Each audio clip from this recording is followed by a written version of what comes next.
The day I got my wife's diagnosis, she suddenly installed a camera in our master bedroom. That night, I heard her swear on the phone, "I'm not letting him touch me again. I've sent you all the account info, you can log in and check anytime." I decided to stay faithful for love.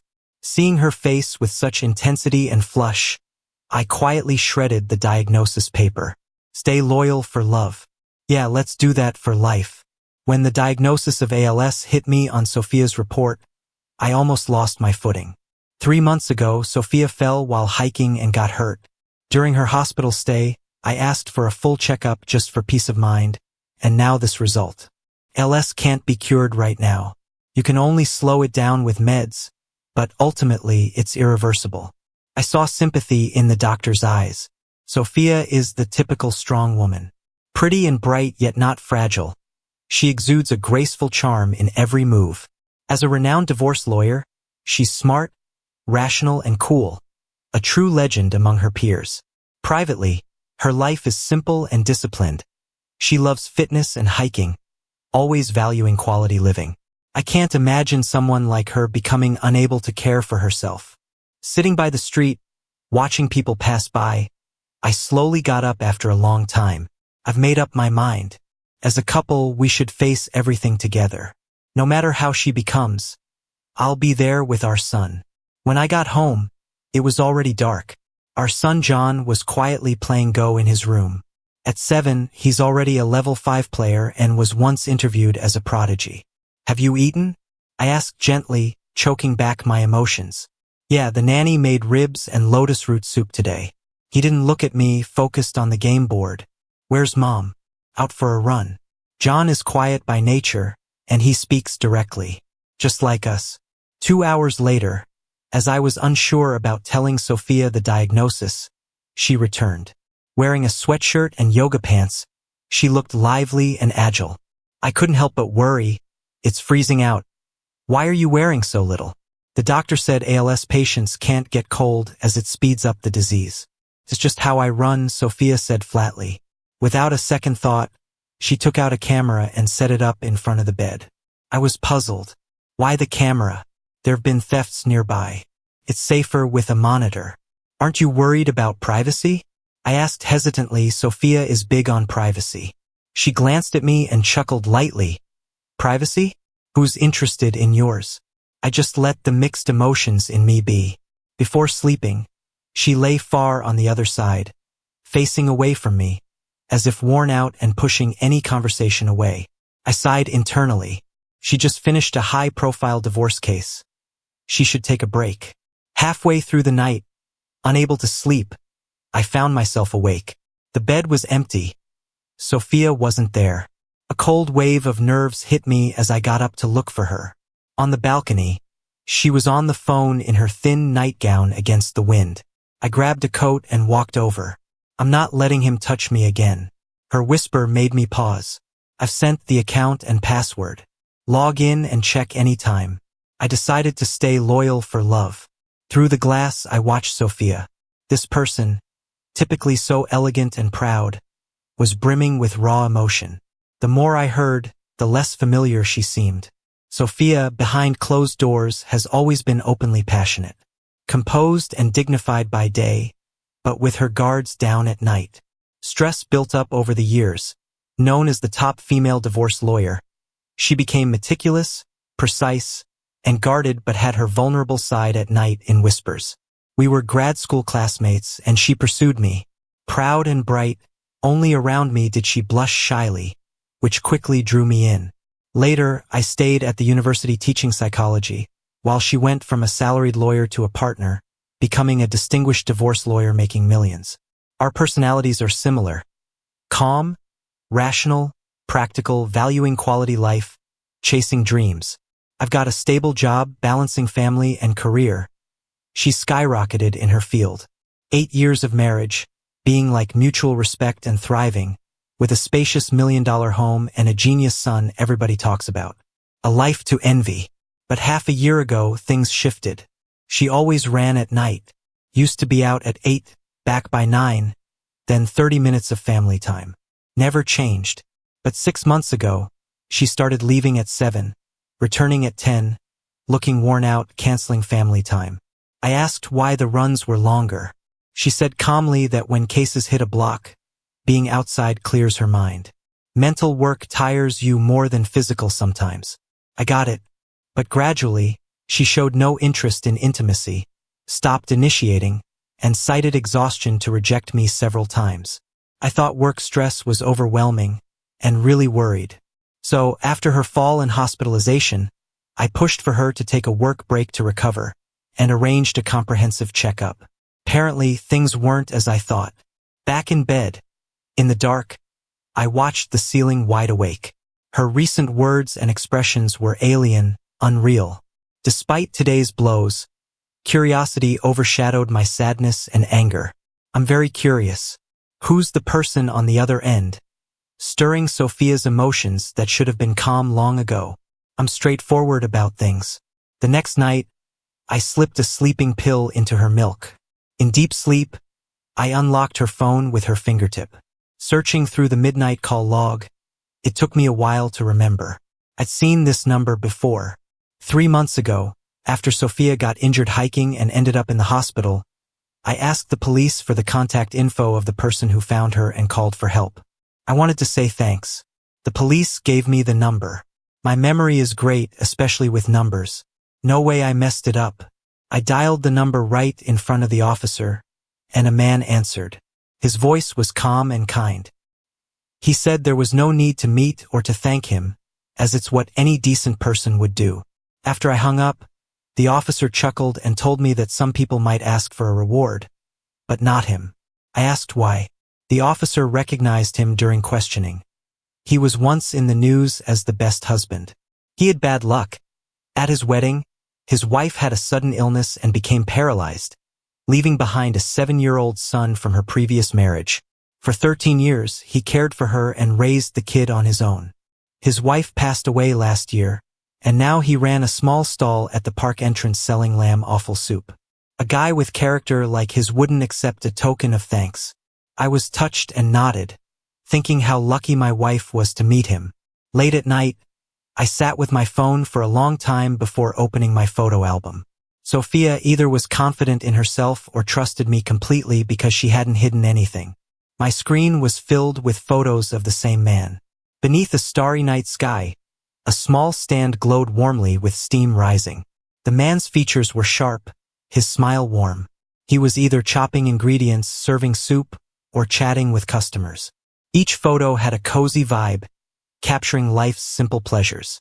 The photos spanned half a year, from short sleeves to thick winter clothing. On the third day, I went to the park and sat at the stall that sold lamb offal soup. I watched from afar as the man named Philip squatted by the flower bed, softly talking to a stray kitten.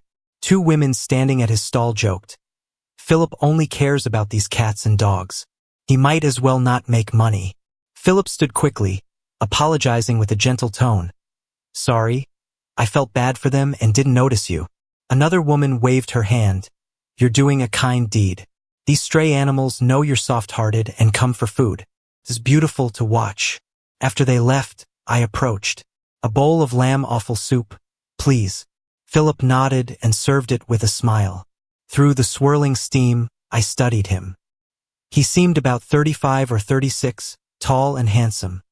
Dressed modestly but clean, his demeanor was warm and amiable. He radiated the reliable charm of a mature man. "Friend, it's your first time here. I'll add more lamb lung for you to try," he said.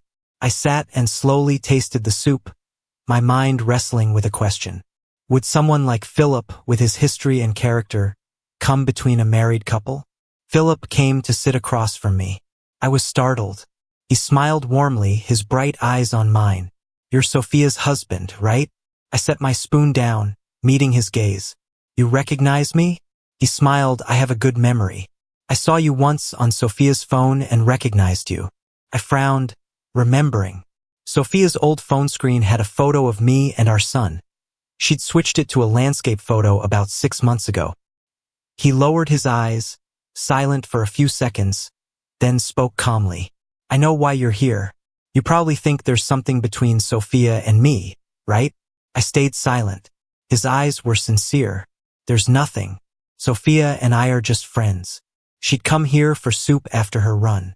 Then, I noticed she seemed down, under a lot of stress, so I tried to cheer her up. Turned out, she misunderstood. She started saying odd things.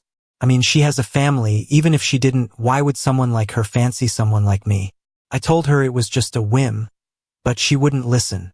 She got more intense, calling me with wild stories. Honestly, if you hadn't come to talk, I would have reached out to you. Sophia must be under a lot of pressure to act so irrationally. As her husband, you should try to help her more. I looked at the slowly forming film of oil on my soup. So what you're saying is, it was all Sophia's doing, and you've been trying to turn her down? Philip sighed and nodded slowly. I looked up at him, asking, and the camera in my bedroom, for you to see us, was also her impulsive idea? Philip froze for a second, then said, I've scolded her for that. It's ridiculous. I continued, and the time you two went hiking and she fell? Was that also her forcing you against your will? Philip's pupils enlarged as he stood abruptly. Hiking? I don't know what you're talking about. I looked at him coldly. You said you have a good memory. I called you to thank you that day, and you forgot already? A customer called out, wanting soup to go. Philip pressed his lips together, moving stiffly to serve with a ladle. Bang!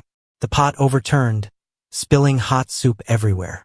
Philip cried out from the splash. The customer dodged, cursed, and left grumbling. I surveyed the mess, ready to avoid any drama and leave. He pressed his lips tightly and suddenly called out, Sorry. I halted, frowning at him. Sorry, I did hide it from you. I was upset over my stepson's fight. Sophia suggested hiking to lift the mood, and I went along. When she fell, I called the emergency services. Didn't want to meet you. Afraid you'd get the wrong idea. He stood straight, jawline tight. Most of his clothes were soaked, steam rising off him. His palm had several big yellow blisters from hot soup. He looked really embarrassed and messy. Thomas, what are you doing? A sharp voice shouted from behind. Turning around, I saw Sophia, full of anger, sprinting over from a distance. For a moment I was taken aback. It had been a long time since I'd seen such strong emotion on her face. She was wearing the burgundy suit she only wore for formal negotiations, which meant she rushed over from something important at work. And before, even when I called her after getting into a car accident, she insisted on finishing the negotiation before rushing to the hospital. Sophia furiously looked down at the ground, then at Philip. Biting her lip, she walked step by step over to Philip. She looked up quietly at the embarrassed yet upright man before her, gently wrapped his burned hand, and pulled him close under her coat. Are you okay? Did he hurt you? Philip looked down, trying hard to smile for her. His lips moved, but he couldn't speak, though a hint of redness crept into his eyes. Sophia's eyes reddened too, and she softly said, Don't be sad. Philip, don't be sad. Remember what you said? Light boats have passed 1,000 mountains. Your troubles are over, completely over. Nothing's left that's worth a single tear from Philip. The whole time, Sophia didn't look at me once. I took out my phone and snapped a few pictures of them. The clicking was crisp in my ears. Philip suddenly stepped back, looking regretful and flustered like he'd just realized what he did. He apologized to me, trying to explain. I forgot, I didn't mean to, He couldn't finish because I just looked at him indifferently. You don't need to say anything. I got this. Sophia interrupted him firmly, then turned to me. In a flash, she was back to her calm, collected, top-notch lawyer self. Thomas, let's handle this later. We're right by your university. There are tons of students coming and going. Causing a scene here doesn't look good for you. Plus, she eyed the messy ground. Bullying a hard-working person. Sense any fun in that? I looked at her coldly, my voice steady.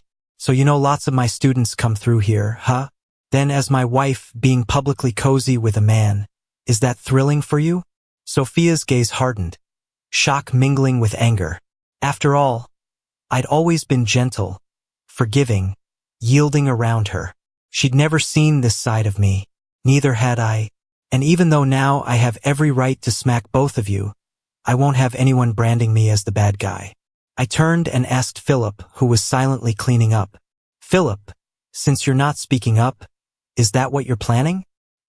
He frowned, then slowly lifted his chin, saying loudly, Enough, quit arguing, it was me. I knocked it over myself. Okay? He looked at Sophia with frustration and heartache. Sophia, please take your husband and go. Don't mess with my business. I won't deal with you anymore. So please don't come back. Nearby guests began to gather. What happened here? What a mess. Philip, is someone bothering you? Who? Who dares mess with Philip? Count me in if they do. All kinds of unfriendly looks landed on me. Sophia gritted her teeth, grabbed my hand, and headed for the parking lot. I passed familiar students with basketballs, grinning as they greeted me. Hey Thomas. I nodded back with a smile. Hey there. In the parking lot, I didn't say another word to her. Calmly walked to my car. Trees flew by as I drove down the highway, emotion after emotion washing over me. I gave myself half an hour. Anger, pain, acceptance, calmness. Then I turned the wheel and headed to the bank. Sophia and I have a joint account. All our salaries, bonuses, and earnings go there. When we first opened it, she joked, You always say I'm not expressive, huh? This account is in your hands. I'll just keep the money flowing in. Is that expressive enough for you? I may work at the university, but over the years I published some psychology books in my spare time. The royalties have been substantial. The account's balance had exceeded 18 million. The bank clerk looked puzzled and told me, The account's frozen because of a bail default. You didn't know? I felt a chill spread through, asking slowly, When did this happen? 2 months ago. 2 months ago. That was when Sophia just got out of the hospital. I was exhausted from taking care of her, with a high fever for a week. But while I was boiling over, she was making moves to secure assets for a divorce. I felt it was both ironic and comical. On my way here, I regretted acting too hastily, not securing an exit strategy before tipping my hand. Turns out she had been playing me all along. Once a woman's heart moves on, she's ruthless. By the time I got home, the sky was pitch black. Sophia was in her casual clothes, sitting on the couch drinking tea as if nothing was wrong. She gave me a glance. I sent John to my mom's. Let's lay it all out. I sat, silently watching her. She took a sip, slowly starting. I planned to do this in a while. I felt a bit reluctant, wanted you and him to enjoy a little bit more of happy family time. But since you chose to create a scene today, I just have to go along with it. Thomas, I've fallen for someone else. It's time for a divorce. I was so calm. I even offered her a slight smile. Sophia, can you tell me what is it about him you love? Enough to betray 10 years of love, to abandon me and our child? She frowned slightly. If you insist on knowing, she paused. Then she spoke slowly, her tone calm and sincere. Over the past few years, because of work, I've seen way too much deceit in marriages. I pretty much lost my ability to see love and marriage clearly. But then I met him. I realized there are still men like him out there. Just out of love and responsibility, he gave up the best years of his life without hesitation. He brought life into my dull, suffocating existence. You ask what I love about him? I've asked myself that a million times too. Because he's resilient. He's responsible and dependable. Life gave him hardships, yet he stands tall despite the muck. And every cold night he hands me a hot bowl of soup. As she finished, her face was alive with emotions, as if she moved even herself. The room fell silent. After a while, I clicked my tongue. So your aunt's soup wasn't hot? Had to go outside for that tempting taste? Sophia's expression instantly turned cold. Thomas, you're a self-serving egoist. You can't understand this kind of love. I nodded. Fair enough. Divorce it is, leave empty-handed. A look of mockery flickered on her face.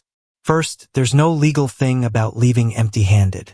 Second, I haven't done anything with Philip. I'm not even at fault here. I stared at her, speechless for a while. Has someone really changed this much? So ruthless. As if a new soul suddenly possessed them. Sophia seemed to know what I was thinking and scoffed. No need to act like this. No feelings left, so divorce is a natural next step. After I fell and waited for rescue in the mountains, everything became clear. Life's too short to tiptoe around and not love. Even if I'm blamed and scorned, I need to truly live for once. Thomas, don't forget what I do for a living. I've got plenty of tricks up my sleeve.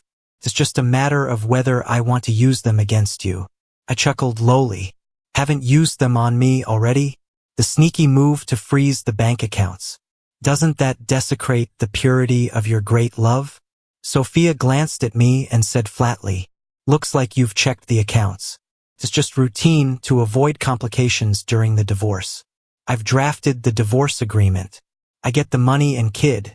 You get the house, the remaining loan is your problem. Considering my contribution to the family finances, this is more than fair. Bang! I slammed a vase onto the floor near her feet. Shards flew and cut her forehead. She hurriedly covered her forehead. Alarmed. Blood flowed through her fingers. You're crazy. She was both shocked and angry, staring at the dripping blood. She swiftly grabbed the car keys and dashed out without a backward glance. I slowly sat down, picked up the teapot and poured myself a cup of tea. In just 3 days, my life turned upside down. Leaving the bank, I realized Sophia finally used those well-practiced tricks on me. Guess I'm more unlucky than others. Not only do I face emotional betrayal, but my wife is a pro-divorce lawyer. Over the years, she's become cold and calculated, driven by self-interest. If I get lost in useless pain and sadness, I'll end up with nothing. I need to deal with things her way. Before heading home, I picked up John from my mother-in-law's place and took him to stay with a familiar Go teacher. Silently, I drank tea, cup after cup. Outside, at some point, a bright moon silently hung in the sky. After a while, I picked up the diagnosis report. As I focused, my phone buzzed. Sophia sent me a photo. In the picture, her forehead was bandaged. She lay with her eyes closed on a man's lap. Their hands were tightly intertwined. A line of text below read, "Since you don't appreciate her, I feel no guilt. You pushed me to finally say yes to her. It's a notification and a blatant provocation. Those who survive life's hardest challenges have seen all kinds of ugliness. How could they be just a clean, tall stalk in the mud?" He deliberately knocked over the hot pot this afternoon, stopped me before I left, apologized, and called Sophia over all planned. Sophia sees benefits clearly but misses human nature. I whispered, as I fed the diagnosis report into the shredder. The buzzing noise settled my heart. Yes, I'm facing it. A wonderful husband. A top-notch divorce attorney. But I'm determined to fight. A divorce is certain. I'll keep the kid and the money, and make sure this pair of star-crossed lovers is tied together for life. There is no smooth sailing away. Mountains await and higher ones still. I turned down Sophia's divorce terms. As a professional divorce lawyer, she doesn't want her own divorce to go to court. If it does, it shows she failed to negotiate, hurting her professional image. I'm not in a rush. Okay, a little, but not as much as they are. To Sophia, Philip is great.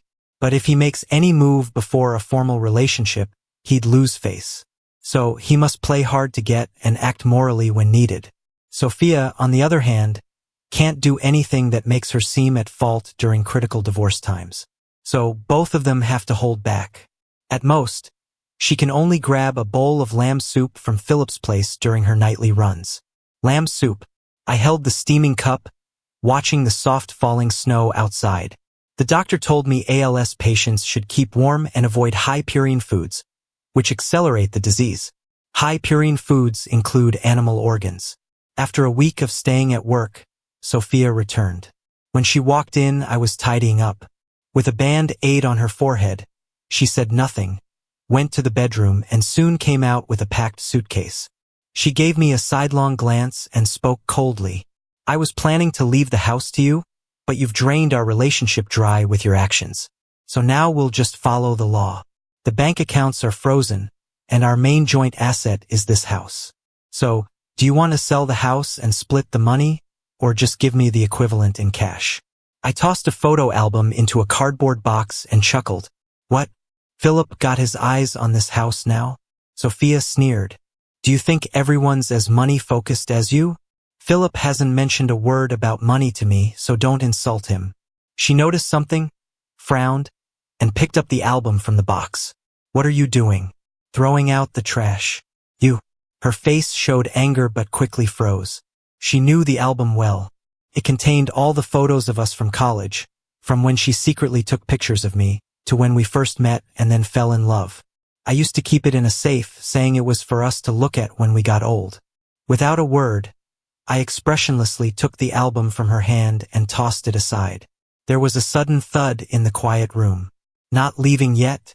Don't you have a run scheduled? I reminded her. She stood there looking grim, silent for a moment, then turned decisively, tossing back a cold comment. John, hiding won't work. He's still my son, and being with me will ensure his future. I'll never give up on him. With that, she slammed the door and left. Half an hour later, I got up, dusted my hands, and took a deep breath. Everything related to her was packed and ready for the trash. Those once precious memories of youth. That's all they were. Just as I was reflecting on this, my phone rang. A laid-back young man's voice came through. I'm Mike. Were you looking for me? I looked at the guy sitting in front of me, blowing bubbles with his gum. Purple hair, lip ring, indifferent eyes, trying to be all cool and tough. But if you looked closer, he was wearing a thin cotton coat in the snow, sleeves worn thin, zipper crudely sewn with black thread. Looked like his handiwork. I got straight to the point. You're Mike, Philip's stepson? He looked at me but didn't speak. I pulled out some cash and handed it over. My wife's leaving me for him. I need your help. Deal. He grabbed the money fast. I was surprised at his quick agreement. You're not even asking, and you believe me just like that? What's not to believe? He said, still chewing, not caring. After all, he's the one who raised you. Mike spat the gum in an arc, with a hint of ridicule in his eyes. It's less about him caring for me and my mom and more about his enjoyment of that image in public. I sized him up again and pulled out more money. He grabbed it briskly and went on. I started piano lessons at 4, and the fees my mom saved went straight to the Red Cross, all for some interview where he claimed other kids couldn't even eat, and we weren't in as much need. Know how my mom died? Bed sores, infected. Sure, he took care of her, but just enough to keep up appearances. You say your wife's infatuated with him. Doesn't surprise me. He always attracts a fool or two. But someone like you? That's new. When Mike left, clutching the cash, he asked, so I just need to find a way to get him to push for your wife's divorce, that simple? I nodded. As simple as that. Deal.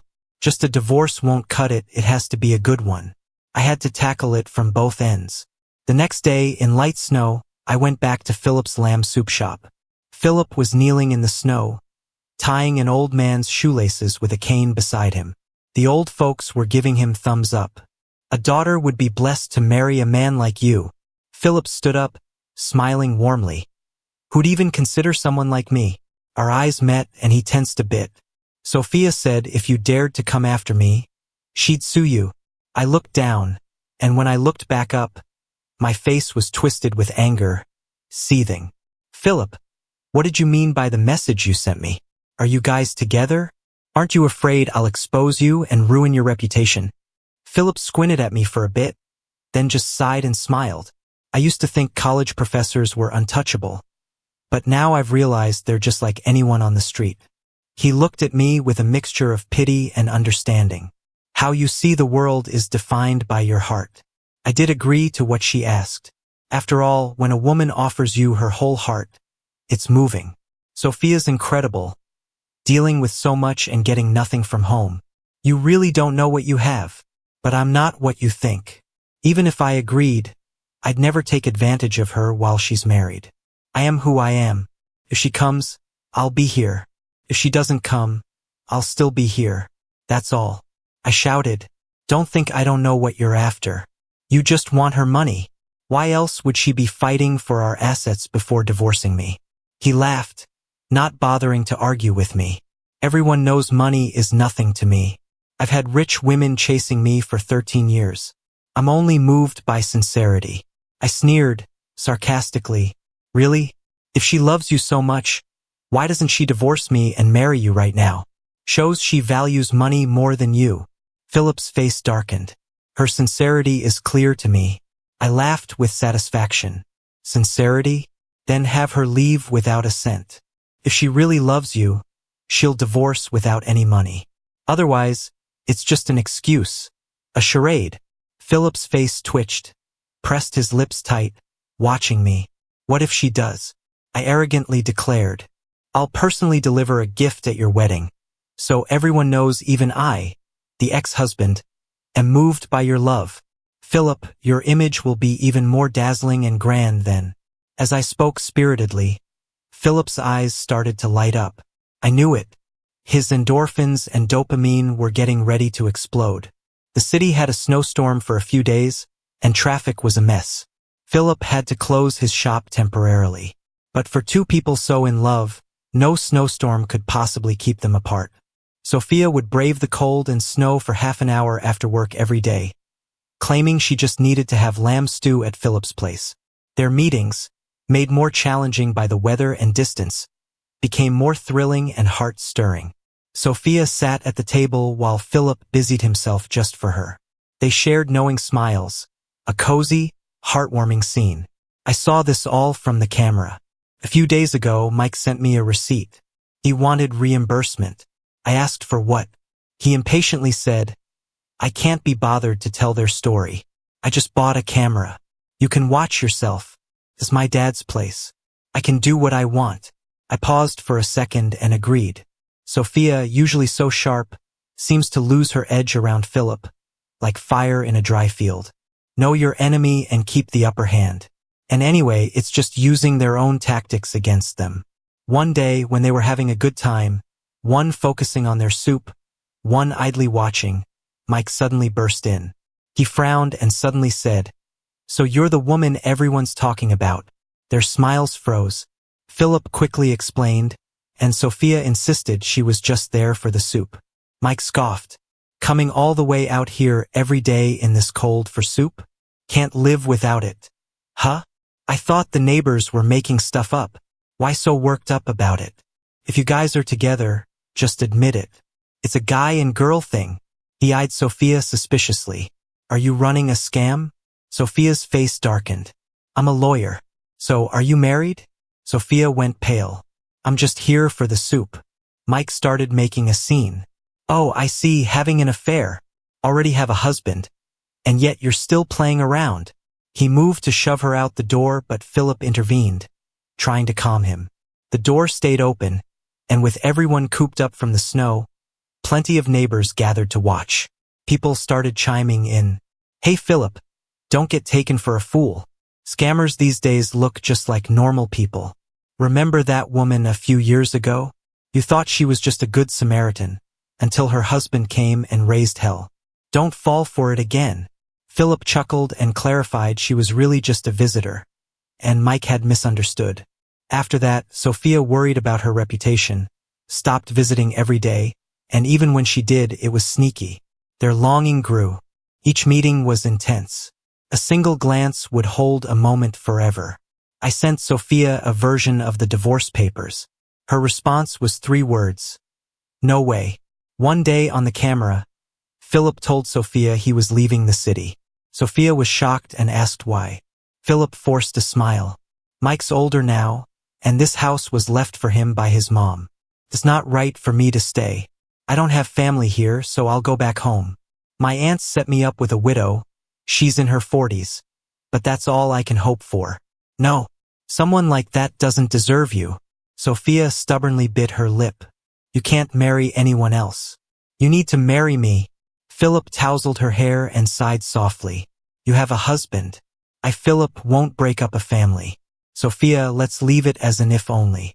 Sophia pressed her face to his hand and softly insisted. Philip, wait for me. I will get the divorce. You don't understand. I'm just holding out for a better settlement.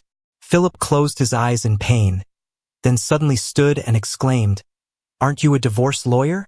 Why can't you get a divorce? You claim to make millions a year. Why fight over money? I don't care for it. I just want true love. Is money really more important to you? If it is, then leave. You're not worth my true feelings. Sophia texted me. The house is yours. I'll take the money and our son. I replied, I want both. Don't overreach. Then we'll see who holds out longer. Sophia showed up on camera one night. Philip had just finished a shower, hair wet, bare-chested in the warmth. He was all firm muscles and beads of water. Without saying a word to Sophia, he kept serving her soup and rice. Sophia blushed badly, her eyes glued to him. She even tried to hold his hand, but he gently brushed her off. Sophia, this is the last time I'll cook for you. Next month, I'm going back home to meet someone. You don't need to come anymore. That night, Sophia sat silently in the living room for a long time. The house and money are yours. I'll take our son. I paused. Let John choose who he wants to stay with. All right, you said it, no take-backs. Sophia was sure about that. I gazed out at the clear sky after the snow, feeling a slight tug in my heart. I wasn't confident about John. He was a prodigy at 3, learning chess at 5, winning titles at 7. Different from other kids, never throwing tantrums even though I took care of him. He wasn't especially attached to me. I teach psychology, so I know about this case. Such gifted kids, while having advanced mental capabilities, often lag in emotional needs and expression. To him, Sophia, the nanny, none of us were that different. I left John with a chess teacher. Each visit, he was distant, wholly absorbed in the game. On the day John had a competition, I dropped him off and then headed to school. By the time I got back, he had already beaten his opponent quickly and was giving an interview. I spotted Sophia and my mother-in-law. My mother-in-law was holding John's hand, grinning ear to ear. Sophia was chatting away to the camera. She'd gained fame from a celebrity divorce case when her client realized she was the mom of a prodigy and decided to trust her. She's been handling John's interviews ever since, which brought her loads of clients. After the interview, Sophia whispered something to my mother-in-law before walking toward me. Thomas, for the sake of our years together, I've given up on the money and the house. Of course, this money means a lot to you, but it's just a year's pay for me. John is better off with me than with you. I clenched my teeth and smiled. Has John chosen you? She smirked, slightly moving aside to reveal John getting into the car with his grandma. What do you think? I froze, my nails almost digging into my palms. Suddenly, the car door opened, and John got out with his backpack. His grandma was frantically calling after him. He walked steadily towards me like a little adult and said, I just got my backpack from Mom's car. Dad, you're late. Holding back my excitement, I replied slowly, Yeah. Sorry, I didn't expect you'd win so fast. Sophia looked furious and hissed, John, go with Mom. I've got a national coach lined up for you. John's face was calm. But aren't you divorcing Dad? So I can't go with you and Grandma. He took my hand. Let's go, Dad. I need to get back quickly. I have another competition tomorrow. I lifted my head slightly. All right, son. Sophia stood there, her face looking awful. In the car, I tried to suppress my shock and excitement as I asked, John, do you really understand what it means that your mom and I are getting a divorce? John, sitting in the back seat, replied in a steady, yet childish voice, Yeah, I do. Are you upset? I asked. He answered, My teacher says never to be sad about the empty spaces lost on the board. My eyes suddenly welled up with tears. I always thought he didn't understand love or feelings. I was wrong.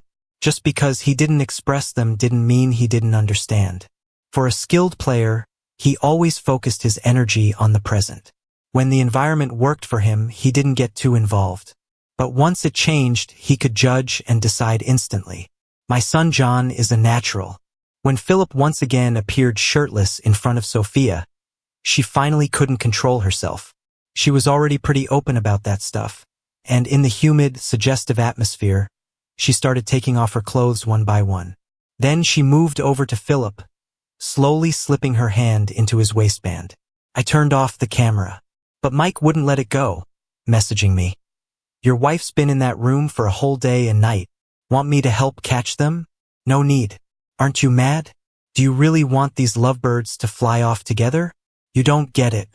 They need to be together for me to get my revenge. 2 days later, Sophia and I went to the civil office to finalize our divorce. The house, money, and John stayed with me. Sophia walked away with nothing, yet she looked refreshed. Well, after holding out for months, getting some action probably felt like rain after a drought. As we walked out of the civil office, she shot me a cold glance. Thomas, think you've won?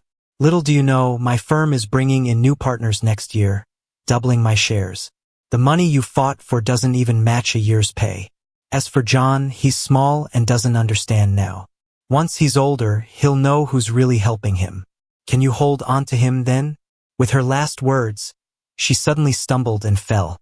She awkwardly got back up, checking her shoes. I watched silently and smiled. Congratulations, if you live to enjoy it. She frowned, ready to reply, but I turned and walked away. Not long after, Mike barged in with a few friends while the pair were, let's say, otherwise occupied. He snapped photos and threatened to fight. Sophia had to use her last $300,000 to buy their silence. Philip insisted they get married immediately with a big celebration, or those thugs might start trouble. Sophia mortgaged shares of her firm, borrowing $5 million. Part of that was a 20% down payment on a house, the rest for a grand wedding. Before it, Philip messaged me smugly. Does your offer still stand? I replied, yes. On their wedding day, a news article exploded online.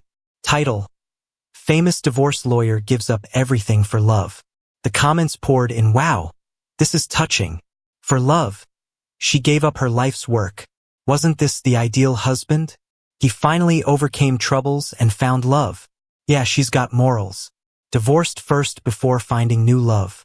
Can't complain about that. But the ex-wife might feel bitter. Bitter? I'm jealous. Got the house and money. Leaving behind someone who doesn't love you. Isn't that freeing? Either way, a skilled lawyer giving up her expertise for love, that's gotta be love. That day, at the peak of the wedding, Philip, full of pride, passionately declared, with sails set, we've overcome. The guests cheered, truly wishing the newlyweds well, including me.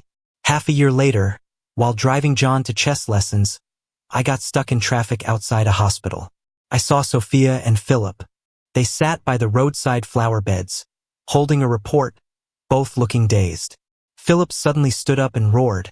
Same result. No mistake. Why's my luck so rotten? He shouted and then ran off, looking lost and broken. Sophia didn't even look up. She stayed still, staring at her feet. Before long, Mike suddenly appeared.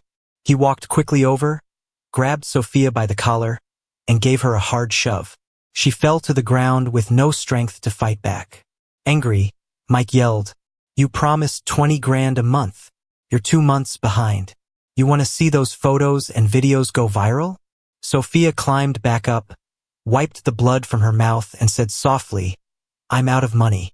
Won't pay anymore. Do whatever you want." Mike snapped back, "Out of money? Aren't you the boss? Don't you get dividends? Who are you trying to fool?" Sophia looked up, quietly gazing at the sky.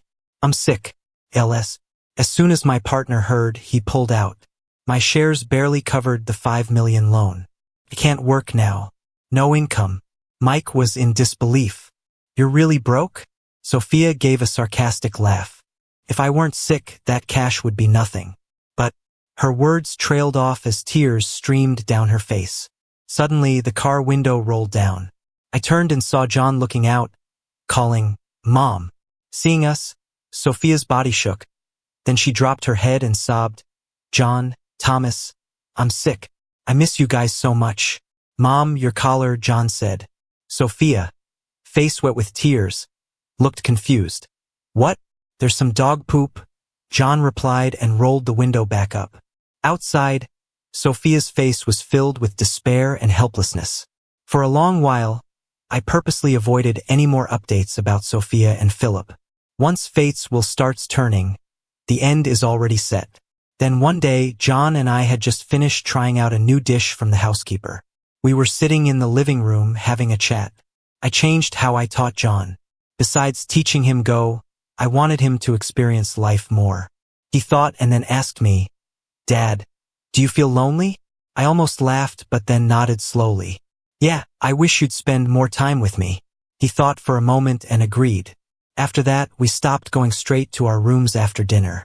Instead, we talked and watched some TV together. On the news, Philip's face appeared, and I froze. He was a completely different person. His face was worn, eyes tired, cheekbones sharp, lips thin and harsh. He complained to the reporter. I have a tough life, first a paralyzed wife and now this one with ALS. I hope society can help me more. The camera switched to focus on a bed in a simple room. A woman lay there, staring at the ceiling. It was Sophia, so skinny she was almost unrecognizable. The reporter looked at the camera, full of emotion. Regardless, Philip's spirit is admirable. He married his wife for love. She gave up everything for him. He didn't abandon her despite the hardship. John stared at the TV. Dad, I want to see Mom. I agreed. 2 days later, when we found the TV address, I was taken aback. It was a rundown building, almost a hazard, worse than Philip's old place. Holding John's hand, we went up to the second floor. The door was wide open, but no one was around. The furniture was shabby, the place messy with junk everywhere. Just as I started doubting if we had the right place, a murmur came from a bed in the corner. Sophia's eyes were wide, staring straight at us. Holding John's hand, we walked over. Her eyes reddened, tears flowed down, and she made garbled sounds. I stood there watching her. Her eyes were sunken, her body just skin and bones.